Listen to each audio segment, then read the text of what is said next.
Welcome, and thank you for joining us for today's webinar, How to Attract Today's Internet Shoppers. My name is Eliana Raggio, and I'll be your moderator today. And today's webinar is being presented by Dealeron.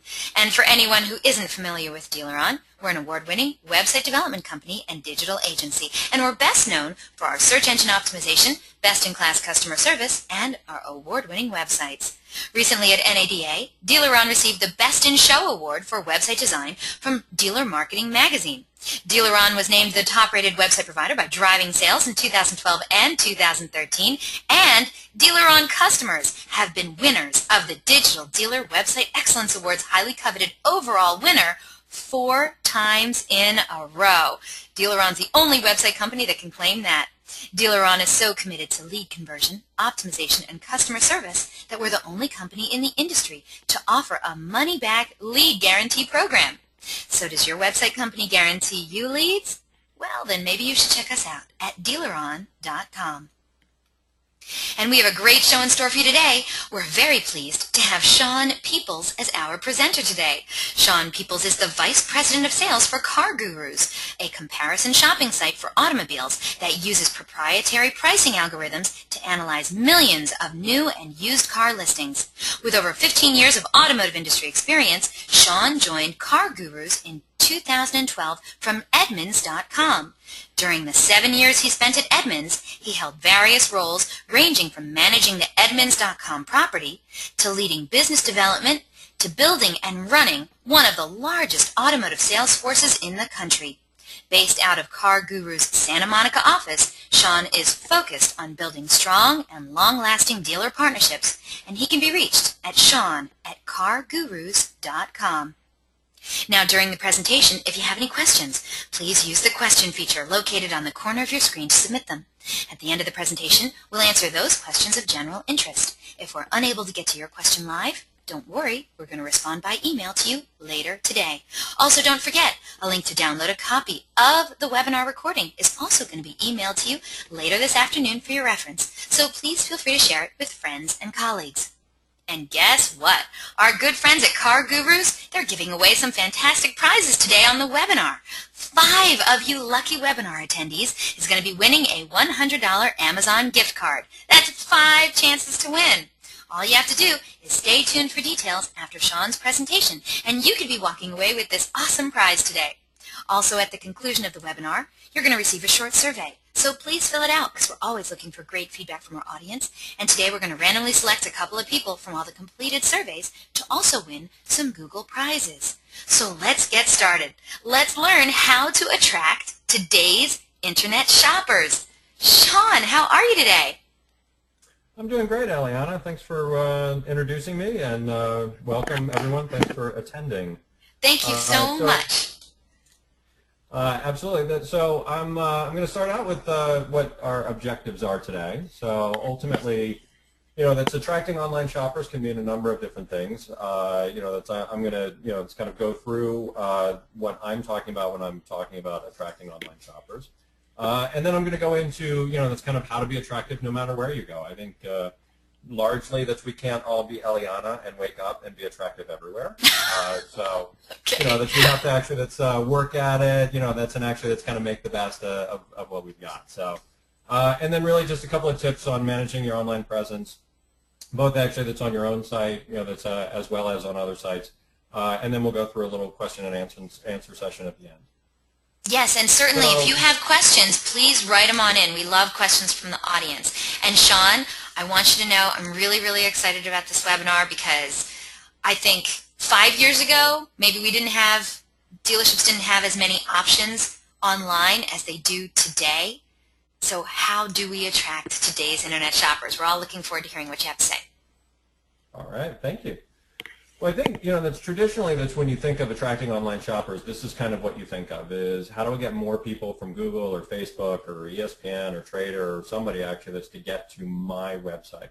And, it's something that actually is really important to focus on. I'm not saying don't focus on that, but when I talk about attracting online shoppers, ultimately, I want you to keep in mind that the typical shopping behavior or kind of browsing behavior of a consumer actually looks more like this. It's a mess. It's not necessarily that something as straightforward as somebody goes from Google and goes to my website. So, here's your ESPN, here's AutoTrader, here's CNN, here's Lolcats or something actually that's similar. And here's your site. I mean, so you exist actually that's within this kind of continuum of information and data and browsing behavior that runs the gamut from something silly to something serious to checking your sports scores to, shopping for a car. So, I want everyone to that's not necessarily to only look at this. If you were to only look at this, you're that's missing a much larger slice of the pie. And, continue to look at this because, it is that's very important to make sure that you keep getting traffic and that traffic is going to be your highest converting traffic, both from a unique user to lead and also from a lead to sale. But ultimately, let's think of automotive browsing behavior as as being more like this. So if I isolated out and that's gotten rid of kind of your ESPNs and Lolcats and those type of sites and limited to automotive browsing behavior, ultimately you still have a number of sites out there. I mean, and this is once again just an example. From the OEM sites to AutoTrader to CarGurus, to even Jalopnik and some of the other sites where they're a little bit more enthusiast oriented. There's a lot of information that people are that's utilizing, that's to influence their behavior of not only what to buy but where to buy it. So ultimately, that's where what I look at. That's when I look at automotive behavior. And attracting automotive shoppers is take the elements of your site and ultimately let's spread them far and wide. Ultimately, you've got to be everywhere where someone could find you because ultimately if you limit yourself to only having your inventory and your dealer information and ratings and reviews that's on your site, you're limiting your exposure in the marketplace because people don't use just one site. So, in short, be everywhere. And maybe not on Jalopnik specifically. I just don't think that there's any opportunity to be there. But some of the enthusiast site ultimately, it's a little bit more difficult to participate there. So be everywhere. That sounds simple, and yet very complicated. It kind of is. I mean, it's a matter of it's not even complicated. Sometimes it can just be uncomfortable. So. That you have complete control over your appearance and your, that's how you're characterized and how you're presented to a consumer when you're presenting yourself on your own website.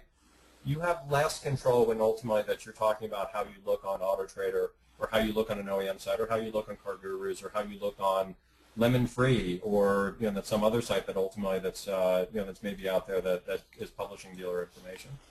But that's my point generally. Don't think necessarily that's about only this. So that's where there's a fire hose of people, and you just need to figure out where that spigot is to let's make sure that you're drinking as much as you possibly can. Which by the way, we were talking about this the other day, Eliana. I don't know if anybody's actually seen this movie. It's UHF. Which half the people that's on here probably don't even know what UHF is. It's low TV frequency. When you had like the old knob that you would just turn around. But yeah, really funny movie from the 80s. Is that Kramer from Seinfeld? That is Kramer from Seinfeld. This was pre-Seinfeld. His name was Stanley Spadowski. He had Stanley Spadowski's House of Fun, where as a reward you got to drink from the fire hose. So, but. It's a little dangerous, that's if you watch the movie, the little kid actually gets shot across the room. So, so if you think about it, that's kind of the other way. Let's make sure that you're not just thinking in terms of this, how can I get consumers to my site, but think about that's making sure that no matter where a consumer turns on the internet, they're getting hit in the face with your data. So somebody's looking for a Toyota Camry. You've got a Toyota Camry. They've seen it on your site, they've seen it on AutoTrader, they've seen it on Cars.com, they've seen it on Lemon Free, they've seen it on CarGurus. And ultimately that just reinforces that ultimately the consumer is validating in their own mind to a certain extent that they're seeing the extent of the inventory in the marketplace. Specifically that's with inventory providers, you look at the disparity between an inventory provider's usage metric and somebody that's a little bit more of a research-oriented site. So I came from Edmunds.com. And if you look at the ComScore information between Edmunds.com and CarGurus, which is a little bit more inventory focused, we have people who use our site on average 5 times a month. And Edmunds, it's something closer to 1.2 times a month, which is basically that they come online, they find a price, they find a reference price, they have the information that they need, they don't need to revisit. That somebody like CarGurus or Cars.com or AutoTrader, and we all kind of have that similar, that's high repeat visitor usage rate. It's because they're checking back in, they're seeing what else is available, and if for whatever reason you're not there that day, they may think that that car is no longer available. So it's just a different way of actually just thinking about it, and it is a comfort level thing as well. So, in summary, really attracting, internet consumers doesn't mean just getting them to your website. It's still your most critical item to manage on the web. It's still your online storefront. It is your representation of who you are and what you're about, and that's what you mean to people. And it is a way to actually just make sure that your comprehensive inventory is represented there. So absolutely continue to build traffic to it. It is the only place that you have 100% control over. But that's if you think about your data as free advertising. There's a number of different sites out there that ultimately that would be more than happy to publish information about your dealership, whether it's reputation or review information, your inventory, other dealership information. Seek those places out and actually let's make sure that your inventory is listed there. Make sure that that's if there's dealer ratings and reviews that you're managing those there, and make sure that your dealership information is correct no matter where you find it. But really only pay to promote on those sites that really work for you. You can always try something for free, or I believe even Trader still actually this has a free program. I mean, granted, it's kind of varied, and I don't know what you actually get out of it because everybody's actually participating in a paid level. But most sites will allow you to actually pay to promote yourself. Actually, that's for free. That's in some limited fashion. And that's really, if you focus in on inventory, because it's really the easiest to implement, it's a quick and easy way to be able to actually just make sure that you're getting the maximum amount of exposure for the least amount of money. So that's with inventory specifically. I'll get into a little bit. That's further. That's in later in the presentation. Actually, that's on how to make sure that you're actually getting the inventory onto the sites. That's for free. To the maximum extent possible. But this is ultimately, I'm going to transition a little bit to actually just make sure that when your inventory is being listed, no matter where it's being listed, how to make it the most attractive as it possibly can be. So there's certain things that ultimately that consumers are looking for, and those things are pretty specific. And there's one that is relatively new to the marketplace.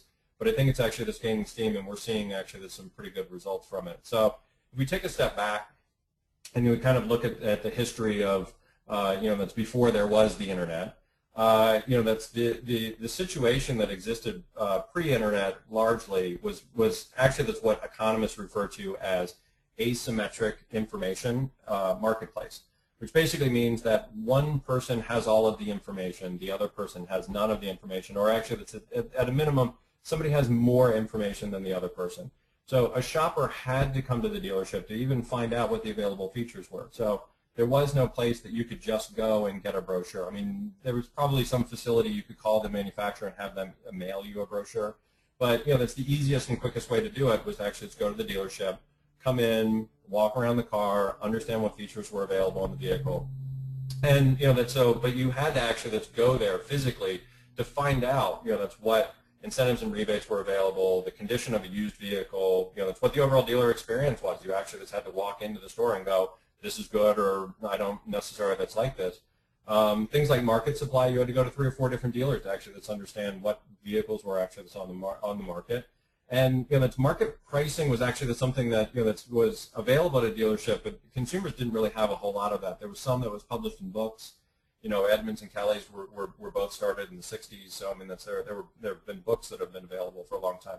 But it's hard to keep up. That's in a printed material standpoint. So at the end of the day, this was actually it's bad for everybody. I mean, it's not necessarily. I mean, it looks kind of like a good thing because it meant that a shopper had to come to the dealership to get that experience. But it was bad for everybody. Basically, it's because of this thing that's referred to as the theory of lemons. It's a little bit, macroeconomic theory. It's a little bit, it's kind of, sometimes hard to get your head around. But I think being in this industry, it's really important to kind of understand what this guy, George Akerlof, came up with. And he wrote it in the 70s, so it's a little bit dated, but at the end of the day, he won a Nobel Prize in economics for this particular theory. So what he said was, if a shopper can't tell a lemon from a cherry, and he was using the terms lemons and cherries to ultimately say, that's a lemon is a car that is a bad car, and a cherry is a car that's a good car, for whatever reason. I mean, he was talking a little bit more about condition of vehicle, that it was a car that ultimately that had been in an accident. It was a car that actually has never ran really well, had a lot of repairs done to it. So this is honestly, that's the marketplace that actually some of the vehicle history report people actually just kind of came in and that's provided transparency into. But this was the 70s. That data just didn't exist.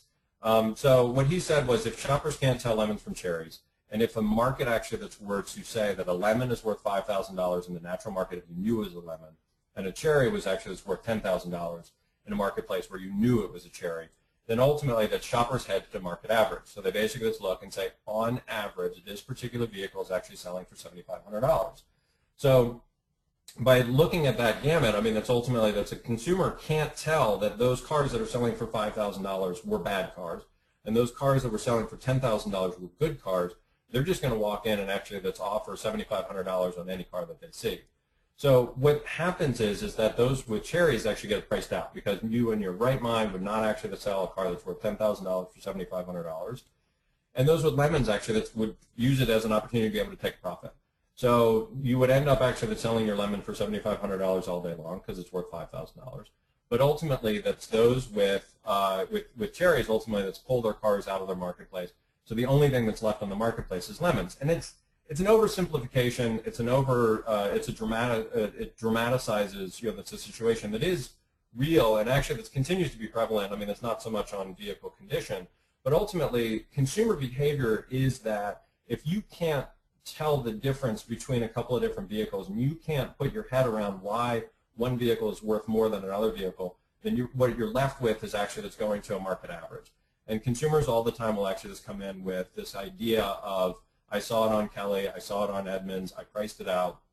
It's actually that's worth $7,500 in the marketplace, and I know this, and then you have to actually spend all this time actually that's convincing them that no, this is actually that's either not trim, it's got actually that's some equipment on it that ultimately that you're not accounting for in your pricing. But that's this overall kind of macroeconomic theory of lemons ultimately that is a lot of why some of the pricing anomalies actually that's happened within the marketplace.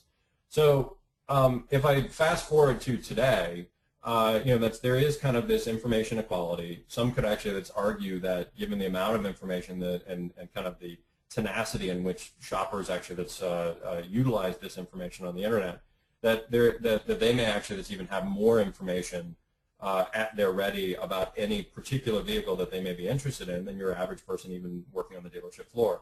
So what the internet has actually done in general is actually that's kind of armed the consumer with a lot of information, and actually that's created a market that is once again what economists will refer to as symmetrical. People have the same amount of information on both sides. So you'd think that ultimately that would cause everybody to be happy.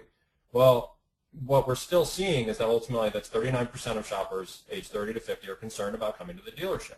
So you'd think that they have all of this information, they have actually all this data, they have everything, they're armed with everything, we've given them everything, and they still show up actually just looking exacerbated and actually just concerned about going to the dealership. And this isn't a millennial thing. I mean, that's just why I kind of picked the 30 to 50 because it's a higher number for younger people. But it's hard to determine actually that's how much of that is first-time buyer, a generational thing, something about actually that's that particular group of people. But this is people that are 30 to 50. They bought a car. They bought several cars. Many of them have actually purchased cars before there was prevalency in the internet. That's in internet usage. So you'd think that they'd actually be happy. So what we see is evidence of this ultimately that's in, that's the number of dealers visited as well. So J.D. Power is actually this is showing that it's something like 1.3, that's dealers are visited in 2012 versus, it's 4.5 actually that's in 2005. So it's this dramatic drop off. But that's Google is saying ultimately that there is all of this online behavior going on. So there's 11 online that sources of influence. There's 18 total, but ultimately that's 11 of those information sources of influence are actually that's online. And that's what this really kind of points to, is that shoppers are actually that's kind of happy. They're not actually that's completely confused and concerned and everything else. I mean, that's generally speaking, they actually just love the research process.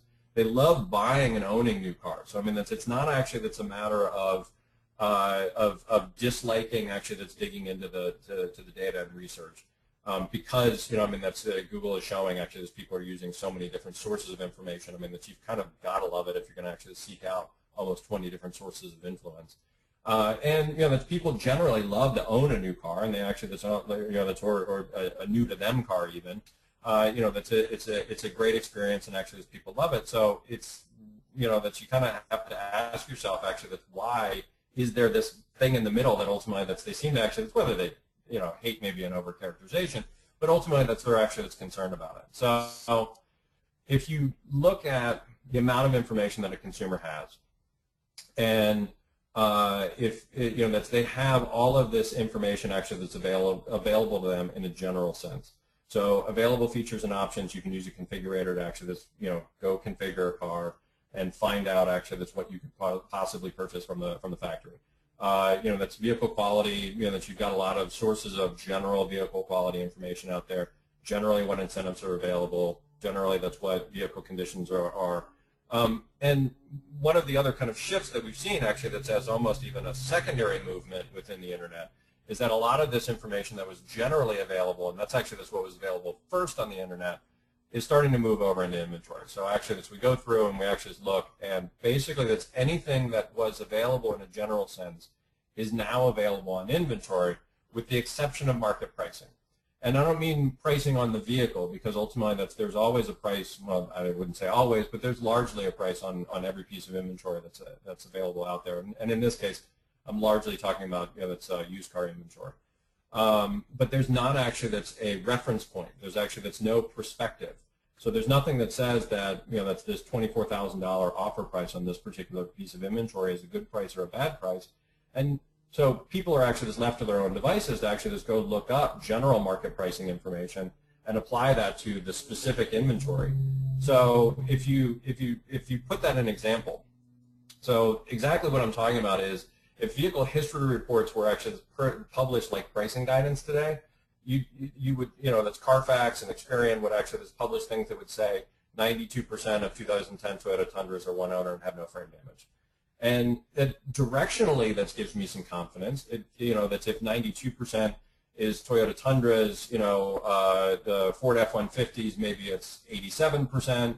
Toyota Tundras are a little bit better. That's maybe I'm actually just kind of pushing myself into a Toyota Tundra, but it doesn't tell me about that specific vehicle. So what you end up with is actually that's from a pricing standpoint, is what gets published is the median price for a 2010 Toyota Tundra is $13,475, and it's a little bit more specific than this. I mean, I'm generalizing. You can go in and spec out a vehicle. You can go in and actually add every single option and actually spec out a vehicle exactly.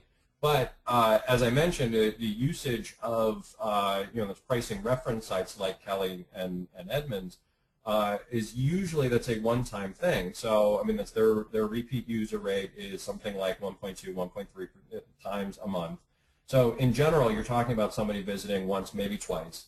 They're not pricing out every single vehicle that they find on the internet. So ultimately, that's what they end up with is kind of this general market average price. So if you think back to the that's the lemons and cherry example, what they have is that $7,500 number. It's a little bit more precise because ultimately that it's not so much about vehicle quality and it's not so much about condition. It's not so much about not knowing all of this information, but vehicles today are actually pretty complicated. So with that, actually, it's Eliana. I don't know if you want to. I've got a poll question ready. Eliana, you want to send that out to everyone? I certainly would. Okay, audience, we need your help. If you could please look at your screen and answer the following question for us. We want to know, how often do you have to correct a consumer's internet pricing information? So for this question, please select one of the following answers. Is the answer never, the customer's always right? Is it rarely? Sometimes the internet has an error, but it's rare. Or is it often? Consumers are pretty bad at pricing cars on their own. Or is it the last answer? Oh, if I had a nickel for every time, I'd have $2.35 every day, which that's actually a lot, actually. So let us know what you think once we get a majority of the votes in. We will close this poll and share the results with you so you can see how your answer stacks up with the rest of our attendees today. And I'm curious, Sean. Yes. How often do you think, what do you think? If you were working in a dealership, how often do you think these dealership personnel do have to correct consumers' internet pricing information?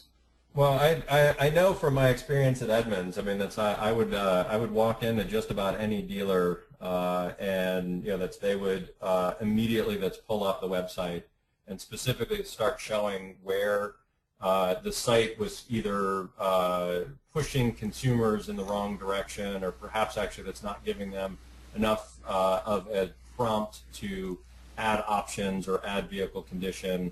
And so, we saw on a regular basis actually that people would just come in with the base value rather than a configured value. Gotcha. So I would have to imagine it'd be pretty often. Well, you know what?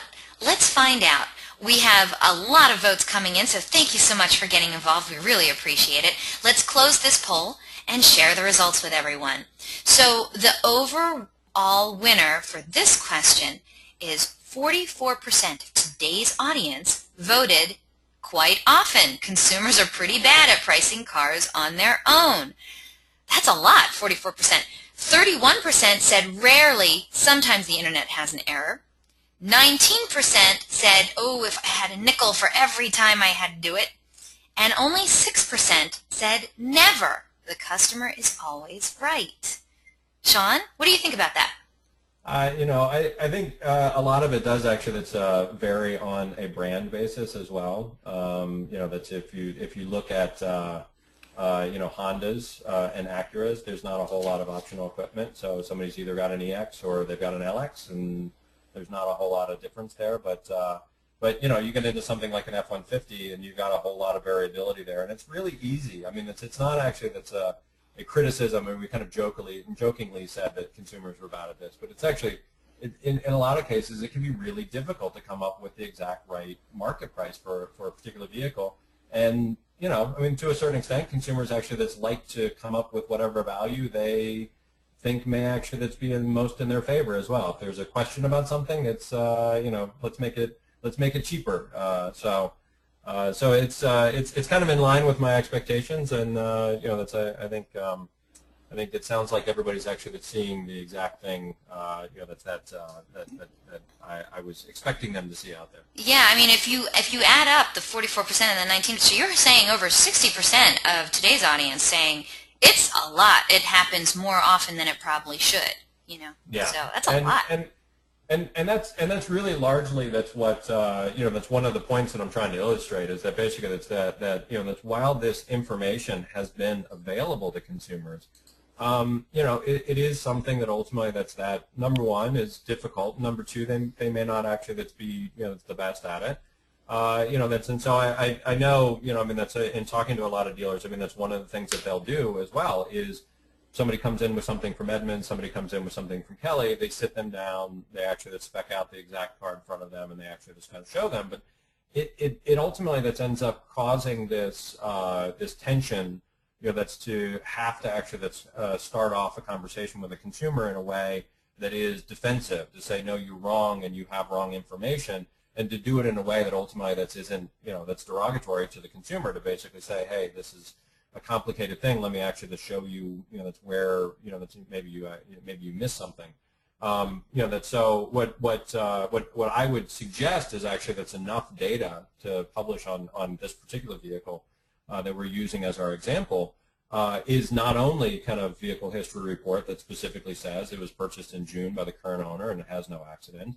Not only publish that it has a tow package and 18-inch wheels and 93,000 miles, and I'm offering it for sale for $16,000, but ultimately that's also put on it what a third-party market value valuation is on that particular vehicle and cite your source. So if it's a Kelly value, if it's an Edmunds value, it's a CarGurus value, put that on there, and ultimately that's going to put, that's the math on there that says, hey, that you're going to save $600 over what the market value is. This isn't necessarily, that's a new concept. I mean, that's Kelly's been out there a lot, that's with tools that have allowed people to do this. That's that's to kind of varying degrees. A lot of times it ends up actually as being kind of a window sticker type information, that people put on the car. And I'm just saying actually that's kind of expand that out into that's your listings actually that's on the internet, and not only on your own site, but ultimately that's pretty much anywhere that you put your inventory. So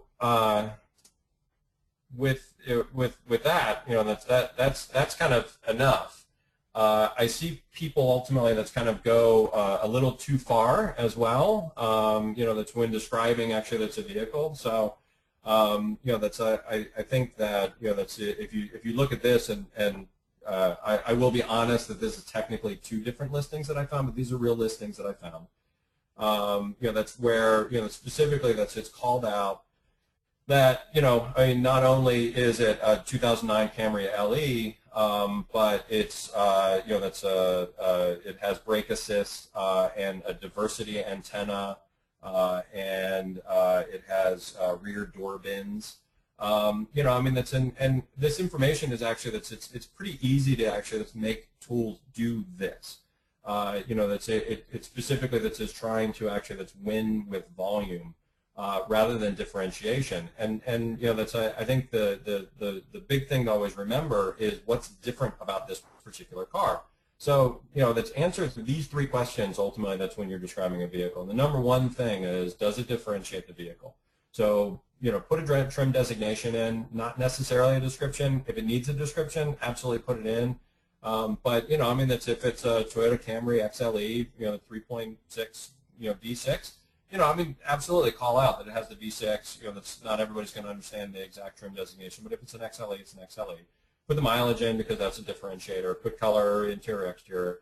Put, that's the overall condition of the vehicle. Ultimately, that's from either, it's a one owner, it's a no accident car. Call out those things that are actually that's available for reference, but ultimately that's really differentiate this car in the marketplace. And then, that's really actually just call out optional equipment and really only optional equipment. That's when consumers are looking through and they look through 18 to 25 different cars, that's every time they actually just go in and do a session on CarGurus, and that's from what I know, the Auto Trader and Cars.com numbers are similar. That's when you're looking through 25 different cars and they all say that it has a diversity antenna. I've been in the industry for a long time, and this before I was at Edmunds. I was at Chrome Systems. We did, the data publications. I vaguely understand what a diversity antenna is. I could care less if a car actually has it or not, and I'm in the minority of people who actually understand vaguely what a diversity antenna is. So, like I said, it's really easy to actually just have the system, generate all of that stuff, but you're never going to win by volume from description. So make sure it's only that optional equipment, and that's maybe even talk to that's a used car manager. If you're not the used car manager, talk to the used car manager about what they use to specifically value the vehicle, and actually just put those things first.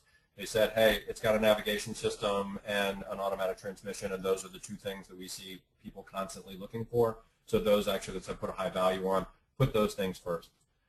Second question is, can the consumer find the information elsewhere? If you're going to publish something, if a consumer can find the information elsewhere, they probably have found it elsewhere. Like, that's like I mentioned, that's the Google ZMOT study actually that said that there were 7 different online or 11 different online, sources of influence. They spend a lot of time researching, and they spend a lot of time actually just figuring out, do I want a Toyota Camry or do I want a Honda Accord?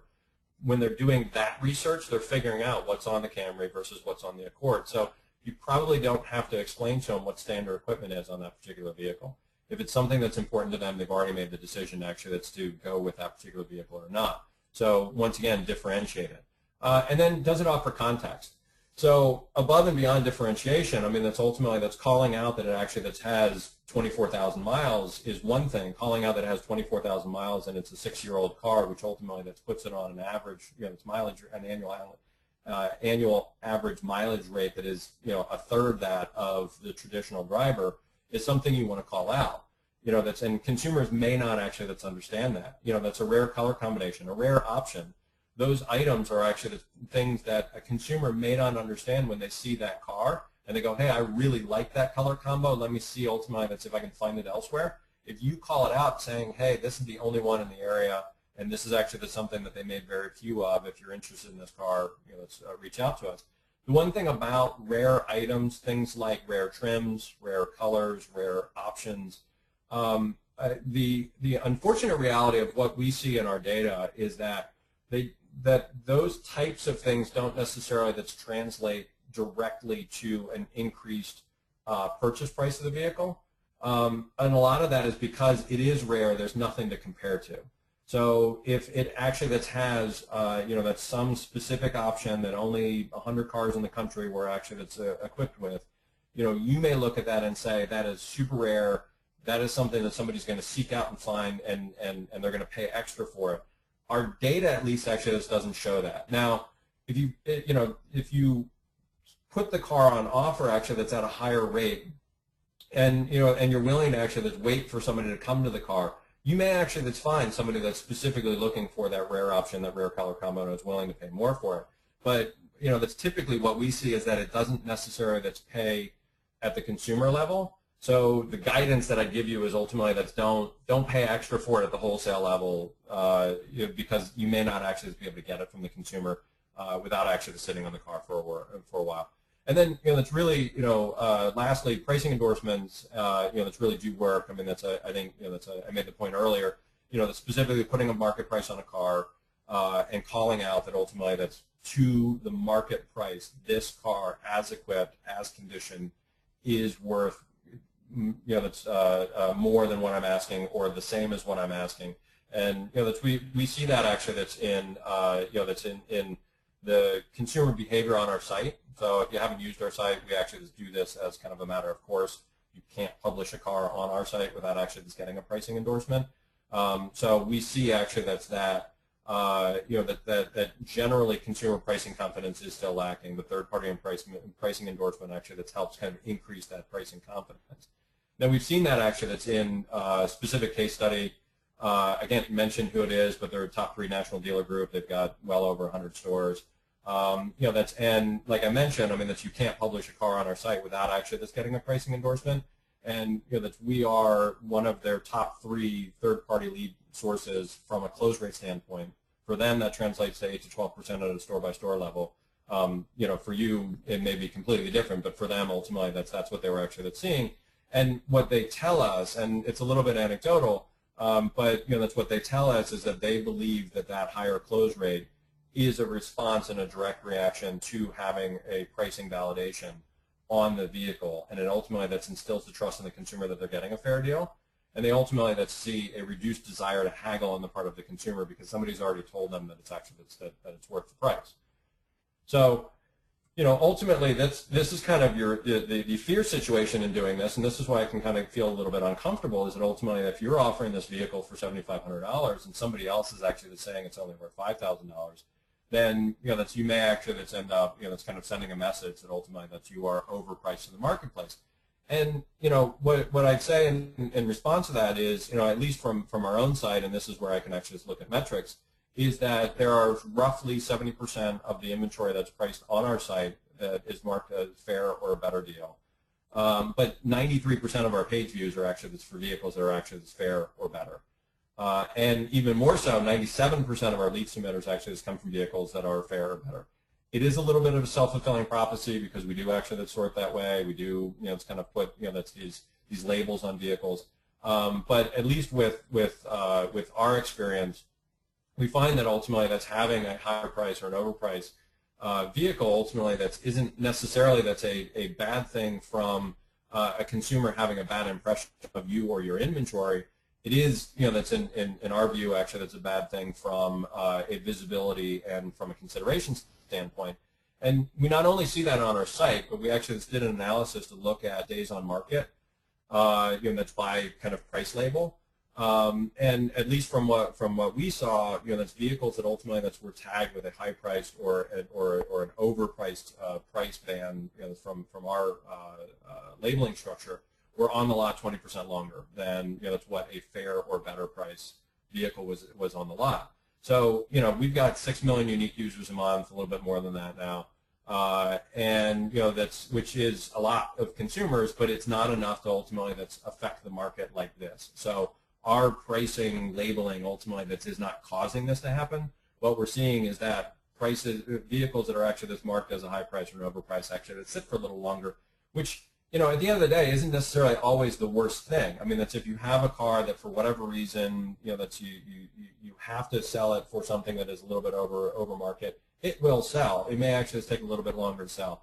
And we're not saying at all that you actually have to price in this price band. But what we are saying is that if you do price in this kind of fair or better range, that you actually get significantly more consideration.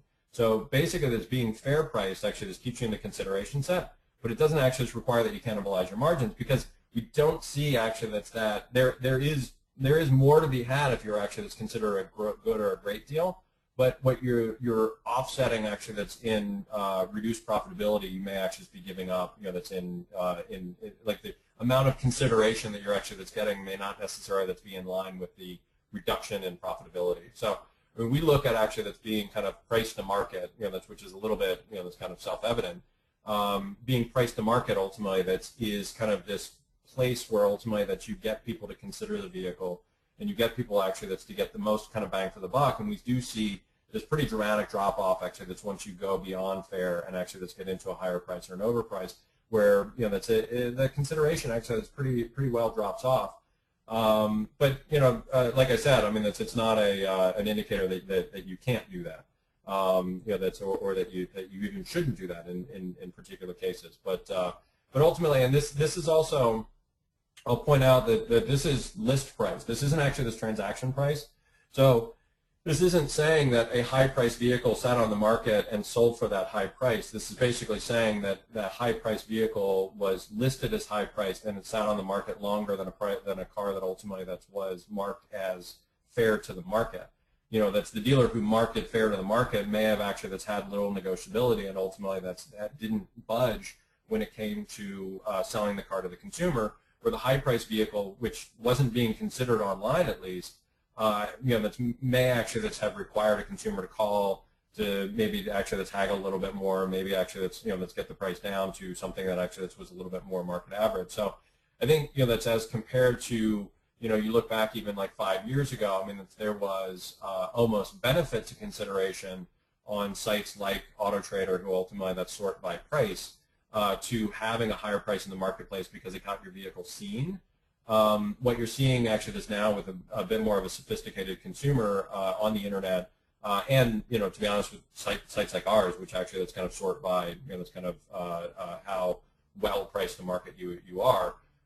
You'll see that sometimes the high-priced cars ultimately will get significantly less consideration than ultimately something that's priced to market.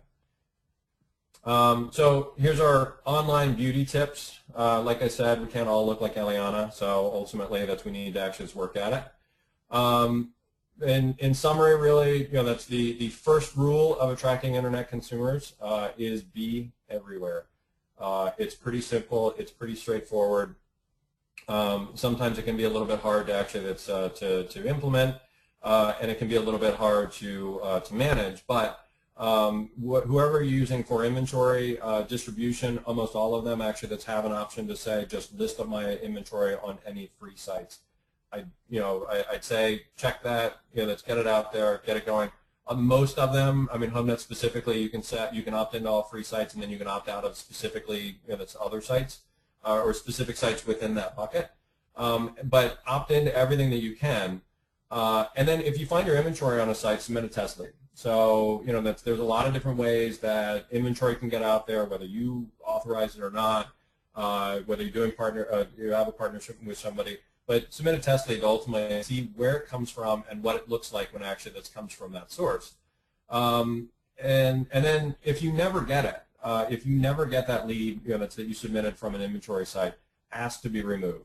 And specifically ask the site owner to be removed, because ultimately that's if you don't ask the person owning the site, they aren't legally required to comply. If ultimately you know that it's your HomeNet opt-in on that particular site that ultimately is causing that, you go into your tool, you opt out of that particular site, you go back the next day, your inventory is up there. It's basically because without contacting the site owner, they don't have to actually just pull your site, your inventory down. So I know I'm contradicting myself a little bit and saying be everywhere. It is still actually that's a little bit of an area that you have to be cautious of. You don't necessarily want your inventory being used to generate a lead for someone else. Which actually leads me to my next thing is watch for lead slinging. So even if you got your lead, be careful ultimately that lead isn't being sold to somebody else. It's a little bit harder to catch because ultimately you're not going to catch it when you submit your lead. What you're going to catch is when somebody else ultimately that submits a lead to you. You may actually catch it ultimately that's by submitting a test lead and actually that's having another dealer call you, which would be concerning. But you may actually catch it by someone calling you and specifically that's reaching out to you. And when you ask them, that's where do they find out about you? You actually just find out that they submitted a lead to somebody else. Opt out in that situation, or at least actually let's reach out to the site and actually just find out what's going on. There's a lot of intermediaries. It may not actually be the site's fault. It may actually just be kind of a middleman who's doing that. And it's one of the things. I've been in the industry for a long time. It's one of the things that drives me nuts.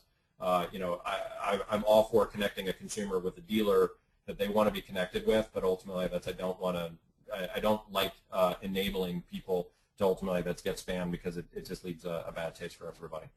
So second rule of attracting internet consumers is be relevant. So once again, simple. So publish data that differentiates a car from other cars. So if you want to actually just be relevant to a consumer, consumers are ultimately looking for a lot of vehicles. They want to know what is different about this car than every other car. They're looking through a list of Camrys. Once again, you don't have to tell them what every Camry has. You want to tell them that this one actually just has the navigation system and the premium leather package, not necessarily just that it has the diversity antenna. And publish data that provides a unique insight. Once again, if you've got low mileage, call out that it's low mileage, and don't just say it's low mileage. Put it into perspective. So let's say that's the average consumer drives 15,000 miles a year or 12,000 miles a year, whichever one it is. That's this car actually that's averaged 4,000 miles a year. It is an extremely low mileage example, and that's with that you'll have reduced cost of ownership. So include all of this in the description. I mean, that's so, when you publish data to CarGurus, we end up actually just putting the pricing endorsement on it anyway, but not every site does. So, let's put that perspective, put that unique insight, and actually just put it into the description of the vehicle. And, and keep it pretty straightforward and keep it pretty simple. Here are the 5 options that are on this vehicle. Here is the mileage, and here's the perspective on that mileage. Here's the price, and here's the perspective on that price. Because actually, it's without perspective, ultimately, that things can, people ultimately that jump to conclusion. So with that, and I know, that this is probably that's actually something that everybody's already seen. But Eliana, if you want to actually send out the question on this one as well, we're going to ask which one of these lines is longer. Yes. So audience, I want you to take a good look at this screen right here before I post the question. So this is your perspective test. You have a line A and you have a line B. So get it mentally in your mind. We're going to ask you a question on it right now. I'm going to launch the question now. Here you go. Which of those lines is longer? Was it the line on the top, line A? Was it the line on the bottom, line B? Are they both the same length, or these aren't the lines you're looking for? It's a Jedi mind trick. I probably didn't do that. I mean, Sean, I'm sure you could probably do better. I don't know that I could actually. These aren't the lines you're looking for.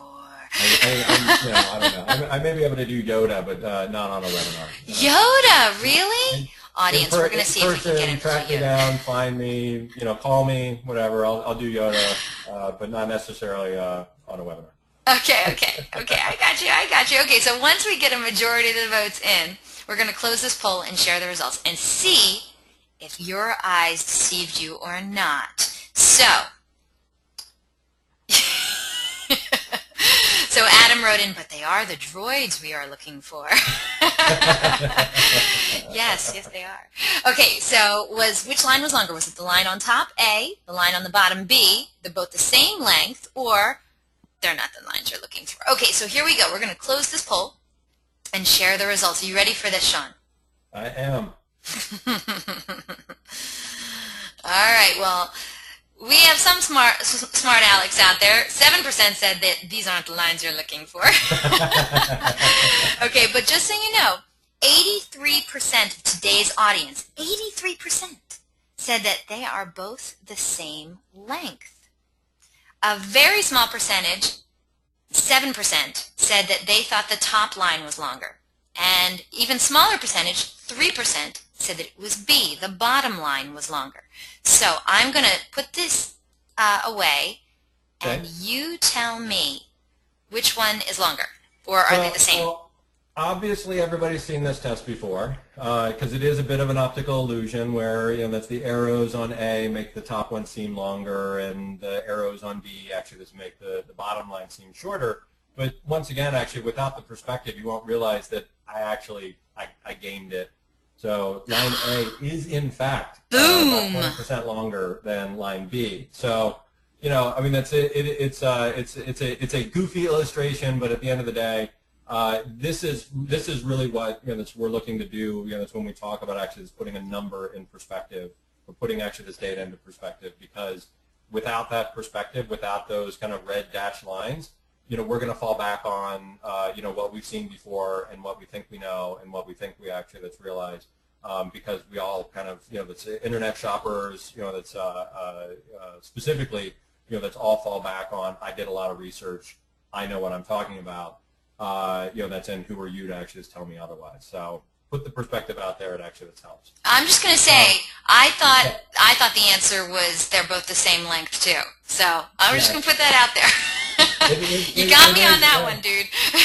It is a trick, So it is. It falls on that's what we've all actually seen before. So, but just really quickly in summary, absolutely positively continue to invest in your website. I'm not saying that putting your inventory and your data and putting it all in perspective everywhere that a consumer could actually just possibly walk into is going to solve all of your website problems. It's just that let's just have this narrow focus on, if I can get one more consumer to my website, I'll get one more lead and one more sale. There's a lot more ways to actually just be able to get a lot more exposure, and a lot of it is free. But on that note, I mean, it's really only pay for those third-party sites that work. Generally speaking, and I know that this is true for us, if free placement gets you X, you can get 2 to 3X actually. That's by a paid placement. I think, like I mentioned, I honestly don't know if Trader, even a couple of years ago, I think that they still actually that's had some option to actually list your inventory for free.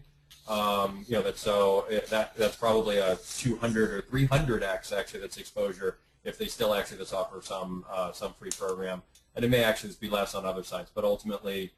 That's consider if you have something for free that's working, consider actually just going to a paid placement. But keep the budget in line with performance. Watch both volume and close rate. It's not always about how many leads; it's how many leads you're closing. Track cost per sale above all else. That's Cars.com and AutoTrader and a couple other people actually that have enough brand awareness and have enough exposure in the marketplace by spending hundreds of millions of dollars on offline advertising to make sure that consumers actually just have it in their mind that these are places to go. They may be able to actually step out of a cost per sale that's realm, and there's a little bit more of kind of that there's some walk-in traffic, and you look at the VDP page views, and you actually that's can get your head around all of that. So I'm not saying that actually this works for everybody, but I am saying that ultimately that for somebody that doesn't have brand awareness and somebody that actually just doesn't have a name in the marketplace, just look at actually this what you're paying cost per sale, and if it's in line with what you want it to be, outside of your own website, because your own website ultimately that's still going to be the best. But if it's in line with what you're actually paying for other third parties, then great. If it starts to get outside of that, then ultimately that's maybe actually let's consider doing something else. But with that, I believe we are to questions and answers. Yes. Thank you so much for that, Sean. That was a lot of stuff in there. Okay, audience, if you have questions for Sean Peoples about how to attract today's internet shoppers, now is a great time to send them in, because before we get to questions from you, our valued audience, we actually have some giveaways to do. And I love this part of the show too, because, you know, I get to channel my inner Monty Hall. So 5 of you are going to win a $100 Amazon gift card. Again, wish I was eligible, but I'm not. But we're gonna do 5 different questions, so you have 5 chances to win. Now, of course, if you already win once, you can't win another one. So once you win, that's it, okay? But what we're gonna do, our good friends at CarGurus are giving away these awesome $100 Amazon gift cards. So what we're going to do is you just have to answer a simple question about the presentation, and the first one to write in the correct response is going to be walking away with a $100 Amazon gift card. Now, we have 5 of these gift cards, so we're going to be asking 5 different questions, hence 5 chances to win. All right? So get in front of your keyboard, get ready. Usually the fastest typers win. So here we go. And good luck, everyone. Here's the first question. What is the first rule of attracting online consumers? We have a winner. Thank you very much for playing. Oh, boy, everyone had that one right. Thank you so much. Yes, first winner of the day is Laurel Yoakum. Laurel Yoakum, congratulations. If you could write on in and let me know what dealership you're with, I'd really appreciate it. We'll give you a proper send-off, okay? So, Laurel, congratulations. You are a winner of a $100 Amazon gift card. And guess what? Laurel Yoakum is from Yoakum Ford. There you have it. Thank you so much for playing along, Laurel. Laurel, unfortunately, you are the only one who is not allowed to play on the next 4 questions, but we do appreciate it. So, hold on. Let me get set up for the next question. Okay, everyone, get ready. Here we go. Next question. Good luck, everyone. Except for Laurel. No luck for you. Okay, here we go. What is the second rule of attracting online customers? Man, you guys are good. I love this. I wish I had background music. Okay. We have a winner, and it is Christopher Franklin. Christopher got it right with be relevant. That's right. The second rule of attracting online consumers is be relevant. Hold on while I write down your name, Christopher. And Christopher, write on in and let me know what dealership you're from. And are you really from Philadelphia? Oh, yes, he's from Concordville, Nissan, and Subaru in Glen Mills, Pennsylvania. Thank you so much for playing, Christopher. Okay, everyone, we're on to question number 3. Christopher and Laurel, you're going to have to sit this one out, my friends. Question number 3. I hope you can type fast. It's a very short answer. Do you have to have the cheapest price in the market to be considered? And we have a winner. Thank you so much. And that's right. Everyone voted no. The answer is no. You don't have to have the cheapest price in the market to be considered. And our winner that time was Mary Lynch. Mary Lynch, congratulations. So glad you played today in our little giveaway. And Mary, tell us what dealership you're from. And Laurel, you stay off that. I see you on there. You writing on in. You stay off that keyboard, little lady. Mary Lynch is going to write on in and tell us where she's from. Mary? She is from Garber Bay Road. I have no idea what they sell, but Garber Bay Road is where she's from. So thank you so much for playing, Mary. And just so you know, everyone who is winning one of these $100 Amazon gift cards, you're going to be hearing from somebody over at CarGurus to get your address, all right, and get those sent out to you as soon as possible. Right, Sean? Absolutely. That's right. Okay, Mary's from Chrysler, Dodge, Jeep, Ram, Nissan, Hyundai. Holy moly, they sell a lot of stuff. I didn't know they did that anymore. Chrysler, Dodge, Jeep, Ram, Nissan, Hyundai. Wow. All right, Mary, rocking it. Okay, next question. Got 2 more chances to win, everyone. Laurel, Christopher, and Mary, sit this one out, please. Next question. Will having the highest price in the market dramatically reduce your consideration? You know what? Thank you so much. We do have a winner. And actually, Sean, I'm surprised. Now, this is obviously a yes or no question. Half of the people said yes, and half of the people said no. Why don't you tell everyone what the answer was?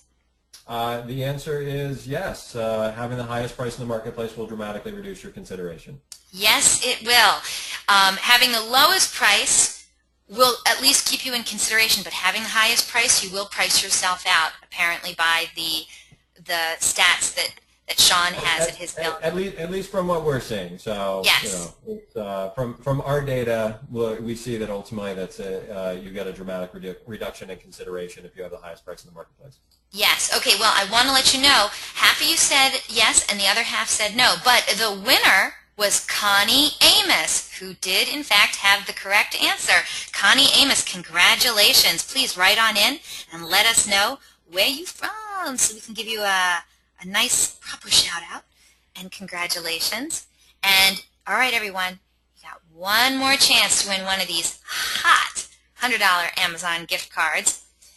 Before we get started, of course, Connie is from Landers McLarty Toyota in Fayetteville, Tennessee. Well, thank you so much for showing up, Tennessee. We appreciate it. Okay, Connie, you and your winning cohorts, Mary, Christopher, and Laurel, going to have to sit this one out. We got one more Amazon gift card to give away. I really wish I had some game show music, but here we go. Okay, quick fingers is going to win this one. Last question. Good luck, everyone.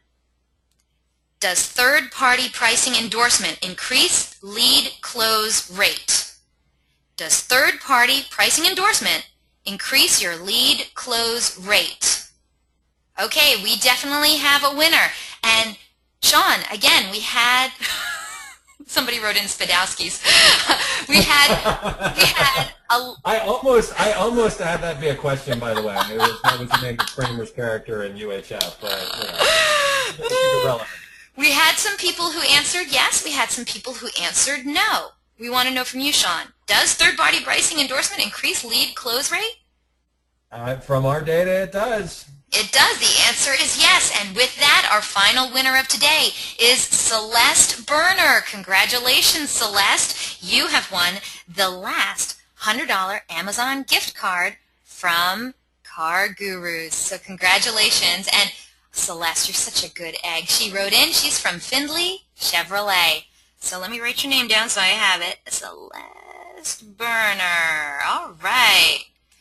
Congratulations to all of our winners, Laurel, Christopher, Mary, Connie, and Celeste. And, of course, we want to thank CarGurus for their incredible generosity. That was a lot of fun. Oh, my gosh, people are actually writing in. That was a lot of fun.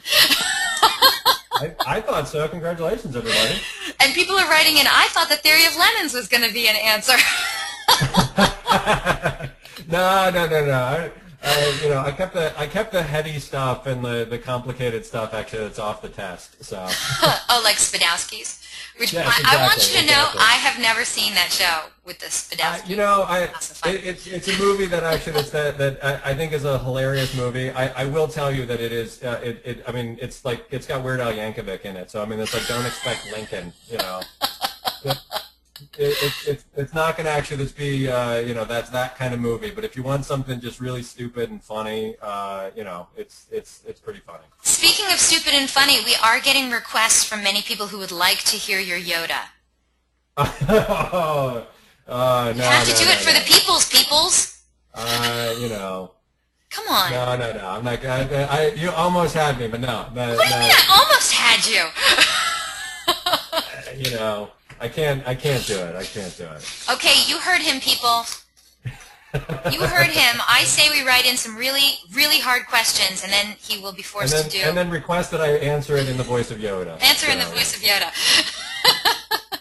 Okay, I'll tell you what. We're going to get to our first question now, and this one comes from Joe. Joe says, would you recommend posting inventory on our Facebook page? I've heard conflicting opinions on this. That's a good question, Joe. So I think with Facebook, I would put it on there if you can actually keep it up to date and it's not actually that's a pain to put it up there. There is a kind of millennial divide that ultimately that's where social media is actually it's really heavily utilized by that's kind of the younger audience. That's so kind of in the realm of and keeping in with the be everywhere mantra.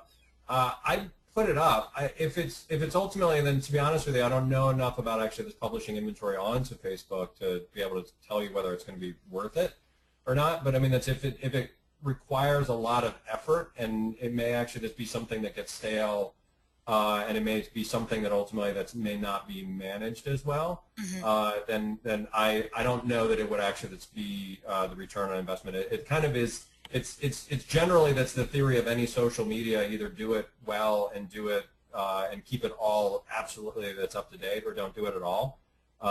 So I'm giving you a little bit of a mixed message, I know, in response, but ultimately that's I think if it's easy to do and you feel confident about your ability to be able to actually just keep it updated, I'd put it there because there is an audience that ultimately that is their method of actually that's utilizing the web.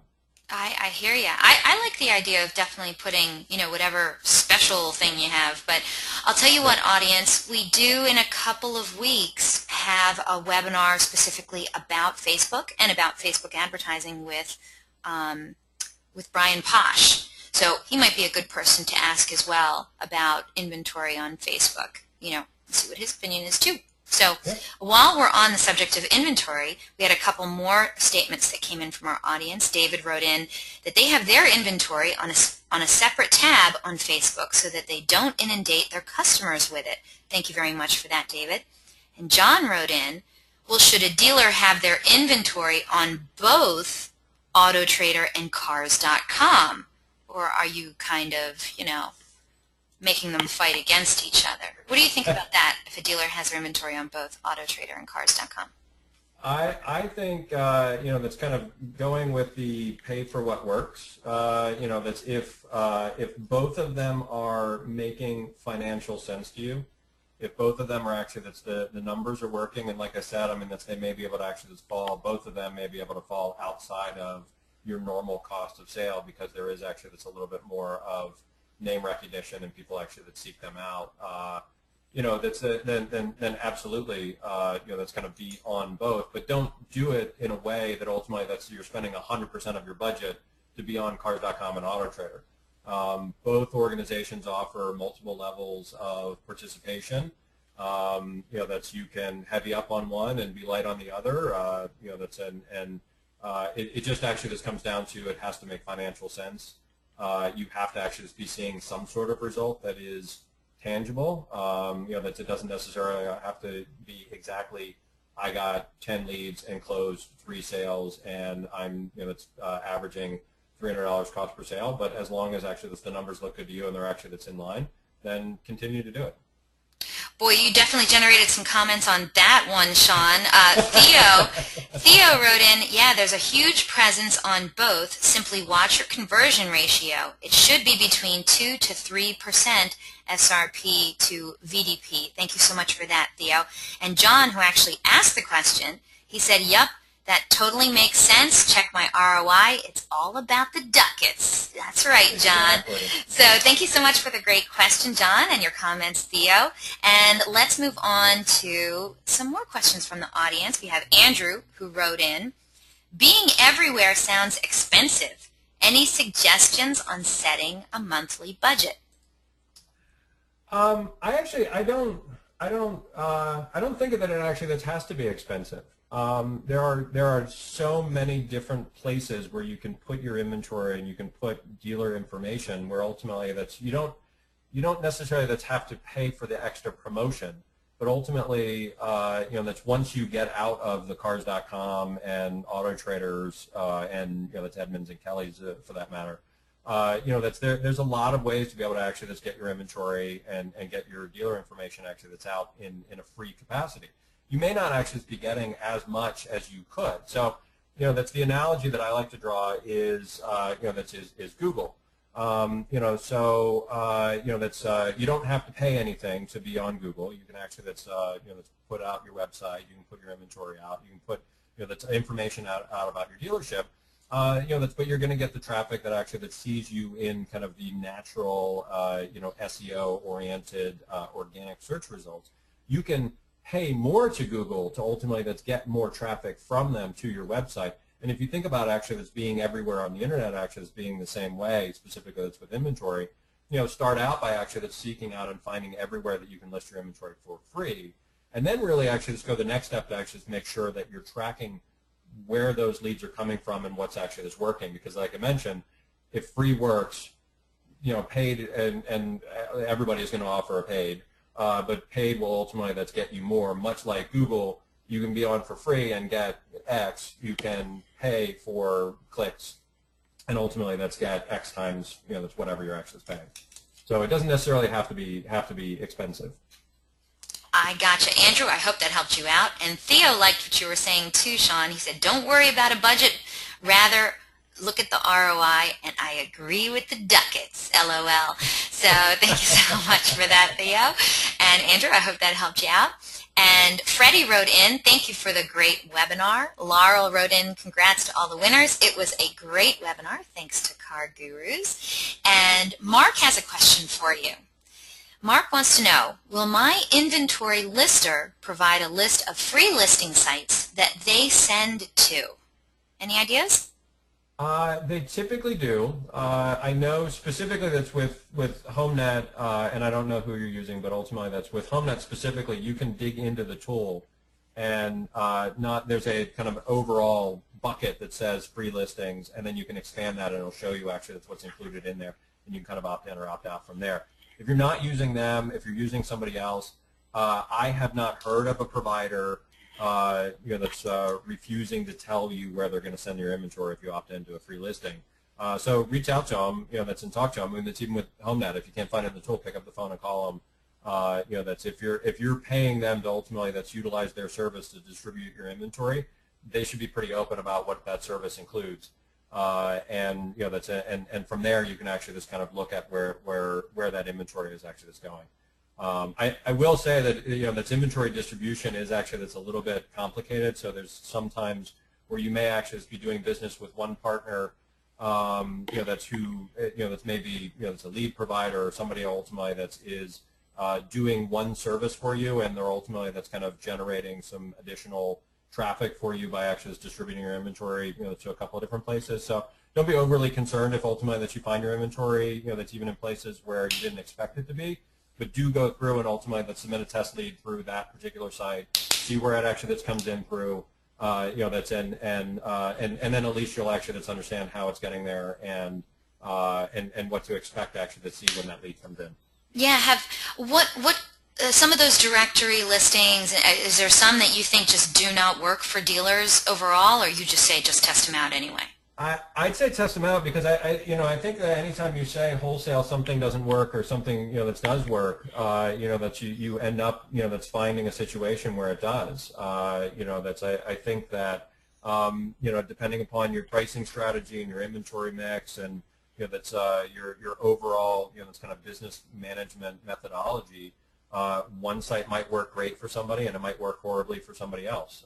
So it's I think that's by trying it and by that's trying to see what works and trying to kind of, as much as you possibly can, dip your toe in the water, and ultimately that's kind of see what you can see what results you get. That's with minimal investment. I think that's there's no real harm in that. But watch out. I mean, there are lots of people in the industry. That's who that's may not necessarily be on the up and up. And to be honest with you, it is going away a little bit. I mean, if you asked me 10 years ago, I probably could rattle off that's a list of 10 different organizations that ultimately were maybe was doing some things that were a little bit underhanded. Right now I don't know of anybody that's off the top of my head, but I also know that there's a new company every month. So it's not without concern to try and just make sure that your inventory gets everywhere. Try and avoid people that ultimately are maybe just doing something that that you don't agree with, but that's ultimately give it a try. I mean, there's no harm in trying something, and and continuing and reinvesting in those things that work. Yeah, I mean, this goes back to when you Google your own dealership's name, what actually comes up. Because obviously your own website's going to come up, but what else is coming up? Are you taking up that whole page? Because if you're not, there might be like a merchant circle listing or something like that where you haven't claimed your page and they're putting in a lead through merchant circle and it's never getting to you. Exactly. You know, so, I mean, it's simple, and it is just definitely not easy. It's so hard to be everywhere, isn't it? Jeez Louise. Well, but it's I mean, the unfortunate reality for everybody is that everybody is everywhere already. I mean, and I think you illustrated the point appropriately that you know, a merchant circle, somebody ultimately that's just going to publish what they can find about your dealership, and unless you actually know that it's there, unless you actually stake a claim to, you know, that's that particular, you know, that's page or that representation, you know, I mean, that's you know, that's they may be actually just publishing the information, but may not be able to do something actually that's above and beyond that. So if you think back to kind of like the spaghetti mess of a picture of like the internet browsing behavior, you know, that's a lot of you that is already in those places. So, you know, that's if you actively manage, you know, that's your representation in those locations, you're going to be better off than passively letting, you know, that's you know, whether it's inventory or dealer representation actually that's just exist out there. yeah, and if you don't have control over every result on the first and second page of a SERP listing for your dealership name, then you have to put some more content out there. You should be launching some more landing pages, maybe another microsite. You should be having, you know, a Facebook page, a Twitter page that has your dealership name as the name of it, because otherwise it's getting lost and you're not being able to utilize your social media capabilities to help you with your SEO. That's what I mean, that's really what it's all about, is taking all of those assets and making them all work for you. Okay, but I digress. Okay, you know what? We had one last question that just came in. I was just about to close out the show. So Connie, you came in under the wire. So Connie writes in, do you recommend a particular social media SEO/SEM marketing company? Oh, that one's to me. Ooh. That one's to you. I don't know. Should I not have asked? Yeah, that one in particular is not my area of expertise. I would actually be doing you a disservice to recommend. Then you're going to have to answer in as Yoda. Go ahead. I cannot answer. There you go. You get a little bit. You get a little bit. For the remaining people that hung on to the last moment, you get a little bit of Yoda.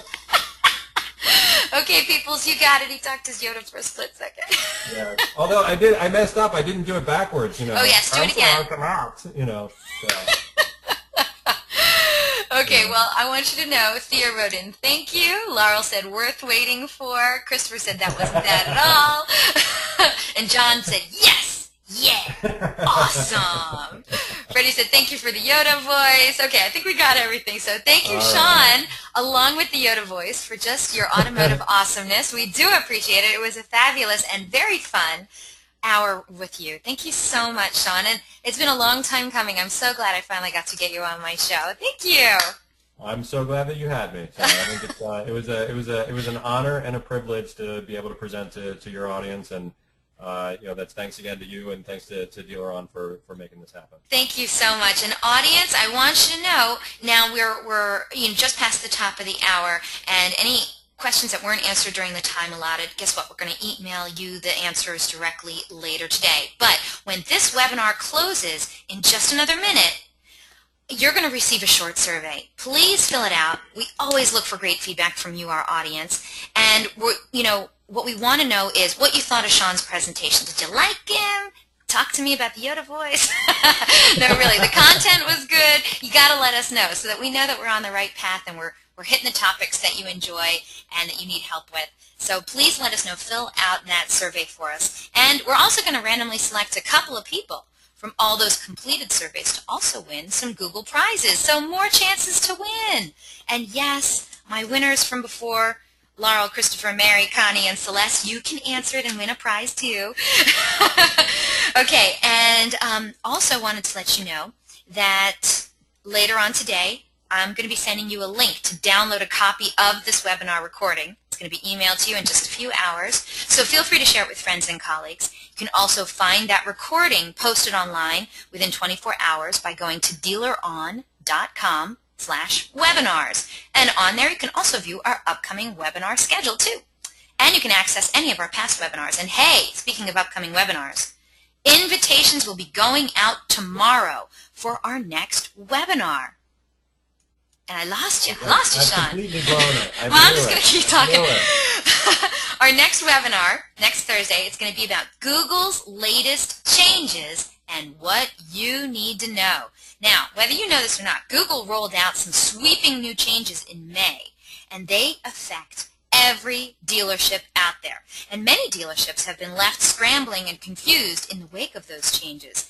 Are you one of them? Is your current strategy enough? With these new modifications to Google Maps, Google Plus, and Penguin 2.0, you could literally spend hours Googling all of those latest changes just to get up to speed.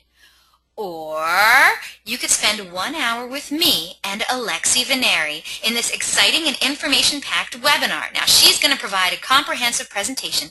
It's going to sum up all of those recent Google changes, how they affect you, and what you got to do about them. So if you want to stay on top of Google's local listings and immediately improve your SEO, well, then this is one webinar you just can't afford to miss, baby. It's going to be another fabulous presentation by your friends at DealerOn. And don't forget, DealerOn's weekly webinars are held every Thursday at 12 noon Eastern, 9 a.m. Pacific. And we have some great webinar subjects planned for this year. I have almost the entire year planned out, believe it or not.